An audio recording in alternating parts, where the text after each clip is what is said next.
Memórias da cozinha de afeto, fator identitário do imigrante espanhol. Sabemos que a alimentação pode ser estudada interdisciplinarmente, tanto pela biologia como pela sociologia, economia ou outra disciplina. Esta pesquisa analisou a alimentação sob a perspectiva cultural. Empregou como metodologia a história oral por meio de uma releitura das entrevistas com imigrantes espanhóis, realizado de pesquisas e trabalhos acadêmicos realizados nas últimas décadas, visando encontrar, por meio de uma amostragem, os hábitos alimentares que permaneceram na imigração. Foi possível, nessa análise, verificar nas respostas que as memórias do tempo histórico retornavam e traziam ao presente os significados de uma identidade cultural. As lembranças se apresentam como realidades virtuais, reveladoras da identidade de um grupo social, trazendo o passado à tona e mesclando-o com percepções do presente.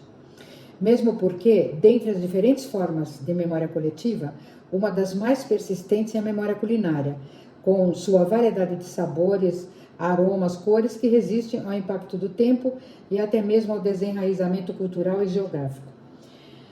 A oferta feita a diário nos lares da infância sedimentaram o gosto na memória. Cada prato é um instrumento de memória, é a memória do passado, e sendo a mesa um lugar pedagógico e a cozinha um lugar de reelaboração da história. A mesa, como cenário familiar, vivido pelos indivíduos em sua infância, ela representa aquilo que vai se formar como sendo a cozinha de afeto. Como exemplo, a história da saga dos judeus, que realizaram deslocamentos constantes, mas eles sempre preservaram suas tradições, seus costumes, principalmente pelo seu alimento. As mesas faziam com que a história fosse contada através dos alimentos e através dos pratos servidos, para que as novas gerações delas se apropriassem. É preciso considerar que a memória não é estática, ela envolve tempos e espaços que podem ser percorridos. Como no dizer de Seixas, a memória não se possui, mas se percorre. Ela não é uma retrospectiva, um resgate passivo e seletivo de fatias do passado que vem como um decalque, compor ou ilustrar nosso presente, mas possui um movimento que não é regressivo somente. Se a identidade do imigrante se dá justamente pelo duplo impulso de abandonar a terra natal, conservando a sua memória, a cultura culinária pode ser a expressão privilegiada de seu imaginário, de sua vida entre dois mundos, segundo Heck. As práticas alimentares vão além do simples alimento para satisfazer as necessidades biológicas, pois a alimentação é uma representação simbólica independente da nutrição, uma vez que ela traduz o pulsar profundo de uma cultura. Fausto ressalta a importância da comida étnica e o que ela pode representar quando afirma: de qualquer forma, a comida étnica representou, sobretudo, nos primeiros tempos de imigração, a manutenção de um paladar, assim como a afirmação da identidade.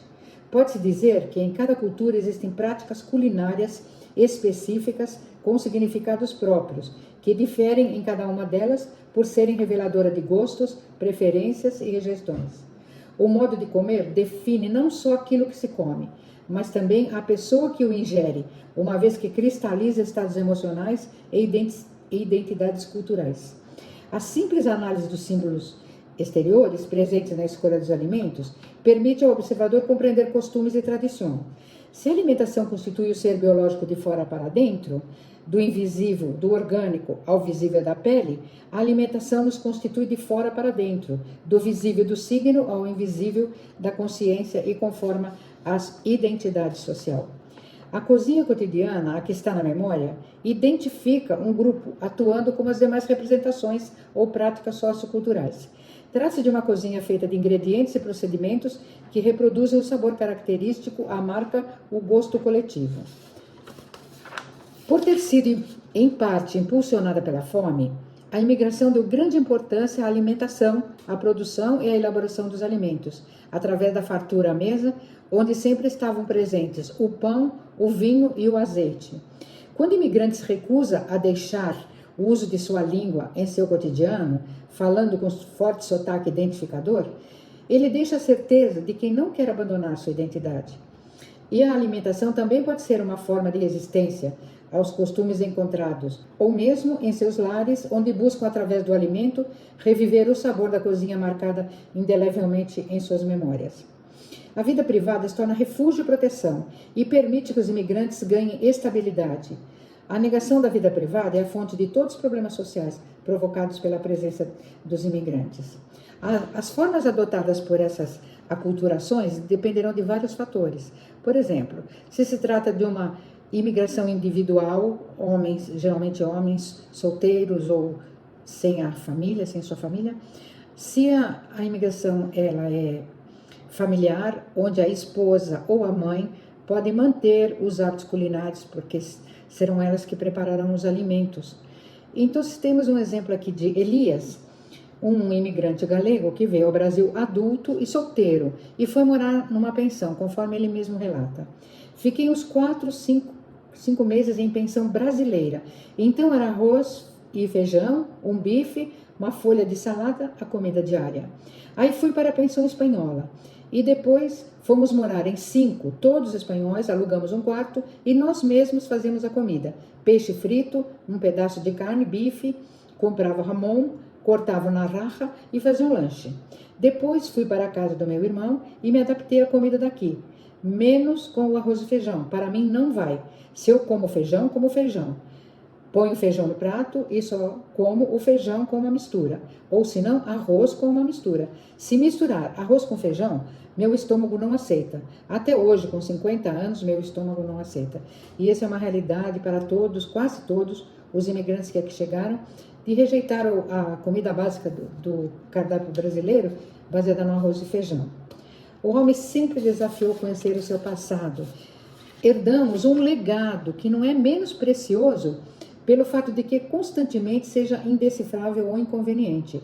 Esse legado cultural envolve o gastronômico, que, quando decifrado, permite entender as raízes, os valores otorgados, além de contribuir para uma maior compreensão de si mesmo. A cozinha é uma referência cultural que demonstra nas escolhas e nas proibições relacionadas com os alimentos a essência do gosto e a cultura de um grupo social. Pode-se encontrar nesses relatos investigados de imigrantes as memórias guardadas da infância, como a de Maruja, nascida na Galícia, que descreve: nós nos levantávamos muito cedo para ir à escola. Minha avó preparava leite e, se houvesse uma vaca parida, um bezerrinho, para aquecer no inverno rigoroso da Galícia, tomávamos leite, ou então um caldo verde. José da Galícia guarda também sua memória da infância e a atuação de sua avó na construção do imaginário da alimentação galega. Minha avó cozinhava melhor que minha mãe, fazia pastéis gostosos e no carnaval filhoas de massa folhada com canela. Eu era criança.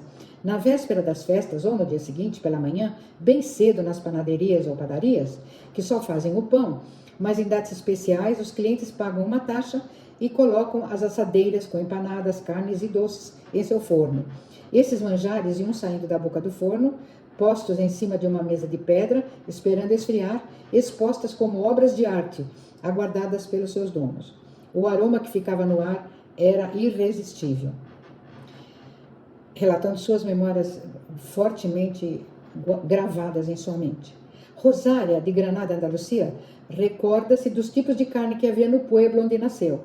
Tinha porco, galinha, 3 vacas, mas eram do dono da terra, não se bebia leite de vaca, somente de cabra. Nem carne de vaca nunca comi na Espanha, só de porco, galinha, frango e peixe. No entanto, ainda se recorda do que sua mãe preparava para os 7 filhos. Eram migas todos os dias e à noite uma sopa com todos os legumes, almoço de migas de pão. Ia colocando na frigideira, ia cortando, virando, óleo do bom. Os mais pobres faziam as migas de fubá e farinha, que eram mais gostosas e sustentavam mais. Comia migas com azeitonas, com salada de alface, de tomate, pimentão, linguiça, bacalhau, sardinha e como aqui se come o arroz com feijão. Em síntese, muitos aspectos se destacam com respeito à alimentação dos imigrantes, dos que cruzaram fronteiras. Rosária explica a alimentação no Brasil sempre baseada na cozinha de afeto. Aqui minha mãe fazia gazpacho com pepino picadinho, punha uva, também as migas e tortilha. Faço alguma coisa hoje, mas não tudo, não tantas vezes.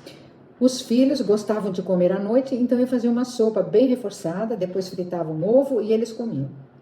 Já Rosita, que é valenciana, assim relatou seus sabores conservados no Brasil.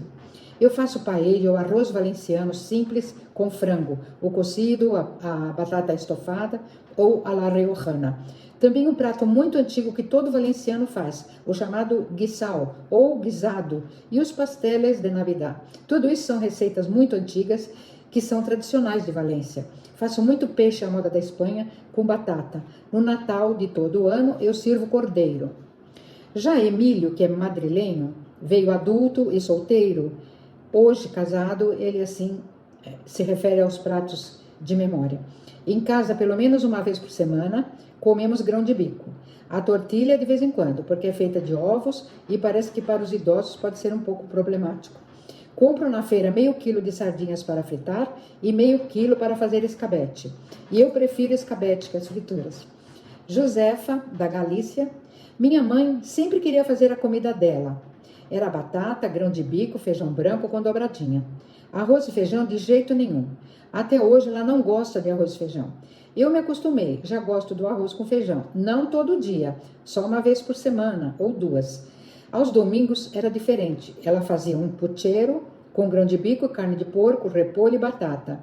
Em dia de festa fazia assados, frango, e na Espanha assava cordeiro e cabrito. Não só Josefa e Elias, mas outros imigrantes também, declararam que não se acostumaram de princípio com arroz e feijão. Foi muito difícil aceitar essa introdução na sua alimentação diária. Outro ponto destacado pelos espanhóis entrevistados é o fato de servir arroz branco aqui no Brasil. Na cozinha espanhola, o arroz jamais será branco, pois ele sempre vai acrescentado de algum condimento. Um prato mais emblemático da Espanha, da cozinha espanhola, é a paella.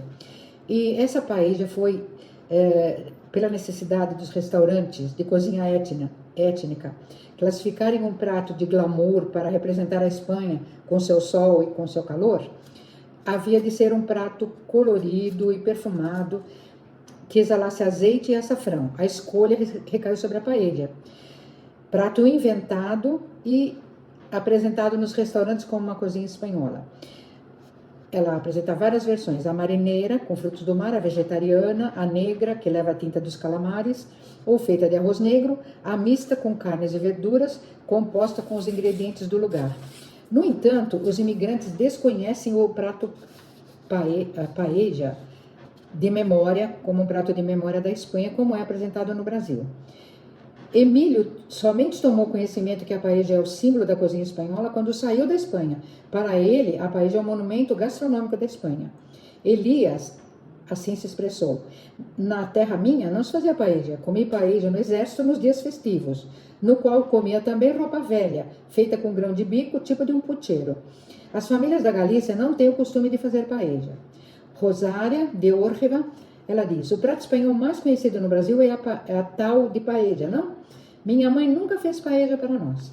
Rosita, me lembro que minha mãe preparava uma paella perfumada de açafrão que se tornou conhecida no lugar, ao servir no restaurante de sua propriedade na Barra do Una, litoral norte do estado de São Paulo. Era a estrela do lugar. Rosita é valenciana. E Matilde, também valenciana, que é a terra de onde surgiu a paella, é uma chefe renomada da cozinha espanhola, proprietária de vários restaurantes de São Paulo, onde a paella era a estrela. Ela disse que as mães valencianas tiram a mamadeira e iniciam a alimentação do bebê com a paella. Sabemos então que ao deixar seu país, o imigrante carrega consigo suas raízes e sua cultura, e ainda mantém fortes laços com seus hábitos de origem, mesmo involuntariamente. Após viver em outro contexto e adaptar-se a novos hábitos alimentares, ele nunca mais será o mesmo, pois permanecerão em seu íntimo os padrões aprendidos na infância, mesclados aos novos adquiridos. Por viver em duas culturas distintas, assimilando seus costumes, ela se torna uma pessoa híbrida. Mesmo que passe muito tempo, mesmo que mudem as circunstâncias pela distância, os hábitos e os sabores que recordam a terra natal, os sabores que recordam a terra natal estarão sempre presentes na memória, pois constituem a cozinha de afeto e nunca se apagam. Mas a cozinha híbrida, que junta o passado, os hábitos adaptados e os ingredientes disponíveis no país de acolhida, fará parte do cotidiano. Embora a cozinha de afeto identificadora, um patrimônio cultural, a qual rememora momentos indeléveis marcados na memória, esta não desaparece.